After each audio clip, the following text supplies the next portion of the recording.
করে আবার পুরনো বন্দোবস্ত, পুরনো দখলদারিত্ব, পুরনো সন্ত্রাসের রাজনীতি আবার ফেরত আনবে, তাদের পরিণতিও কিন্তু স্বৈরাচার হাসিনার মতোই হবে। বন্ধুগণ, আমরা আজকে নীলফামারীতে এসেছি, আমরা শহীদ রুবেলের রক্তের শপথ নিচ্ছি। আমরা সৈয়দপুরে গিয়েছি, আমরা শহীদ সাজ্জাদের কবর জিয়ারত করেছি। এই সকল শহীদরা আমাদের অনুপ্রেরণা।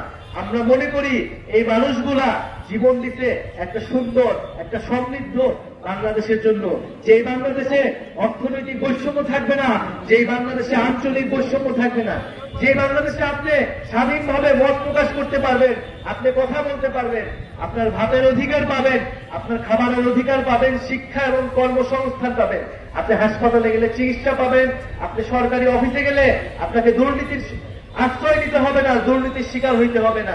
এরকম একটা বাংলাদেশের জন্য আমাদের ছেলেরা, মেয়েরা, আমাদের ভাই বোনেরা জীবন দিতে আমরা রাস্তায় নামছিলাম। প্রিয় বন্ধুগণ, যদি গণ অভ্যুত্থানের পরে আমাদের এই সকল দাবি পূরণ হয়ে যেত, তাহলে আমাদের রাজনৈতিক দল করা লাগতো না। কিন্তু আমরা দেখছি 7 মাস, 8 মাস, আজ 1 বছর হয়েছে, কিন্তু এই সকল দাবি পূরণ করা হচ্ছে না। যেমন নির্বাচন বলে আমাদেরকে সামনে একটা মূলা ঝুলানো হচ্ছে। আমরা এই ধরনের কোন ধোঁকাবাজিতে বিশ্বাস করব না। আমরা অবশ্যই নির্বাচন চাই, আমরা নির্বাচিত সরকার চাই, কিন্তু অবশ্যই এই গণ অভ্যুত্থানে যারা হত্যা করেছে সেই শেখ হাসিনা এবং তাদের দোসর যারা বাংলাদেশের প্রতিটি এলাকায় এখনো লুকায় আছে, তাদেরকে বিচারের আওতায় অবশ্যই আনতে হবে। শেখ হাসিনাকে দেশে এনে বিচারের আওতায় আনতে হবে। এই শেখ হাসিনার বিচার না হওয়া পর্যন্ত এই শহীদ রুবেলের বাবা আমাদের সকলের মনে যে দাউ দাউ করে আগুন জ্বলতেছে, সেই আগুন কোনোদিন নিভবে না।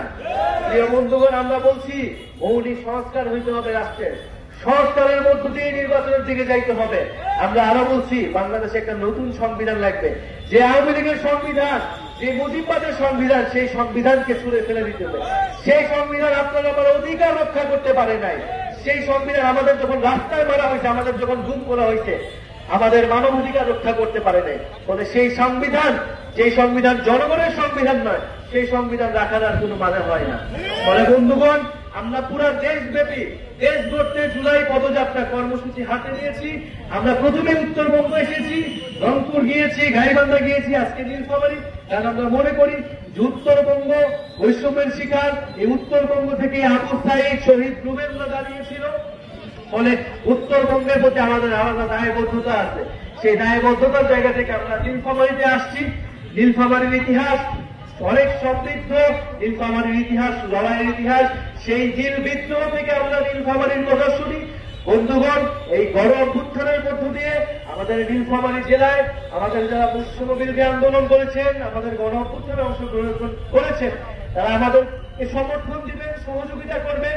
আমরা একটা নতুন দল করেছি, আপনাদেরকে কথা দিয়ে যাচ্ছি, আমরা খুব শীঘ্রই আপনাদের যে দাবিয়ে দেওয়া, আপনাদের যে আকাঙ্ক্ষা, আপনাদের যে প্রত্যাশা, তরুণদের একটা রাজনৈতিক দল থেকে সেই প্রত্যাশা আমরা খুব শীঘ্রই পূরণ করব।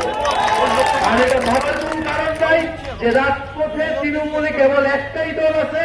বাংলাদেশের নতুন রাজনৈতিক শক্তির উত্থান ঘটেছে, নাগরিক পার্টির উত্থান ঘটেছে, তারুণ্যের উত্থান ঘটেছে, 24-এর শক্তির উত্থান ঘটেছে। এবং এই শক্তিকে অগ্রাহ্য করে বাংলাদেশ কেউ কোন ধরনের ষড়যন্ত্র করতে পারবে না। বন্ধুগণ, আমরা এই নীলফামারীর পথসভা শেষে আমরা পঞ্চগড় যাব।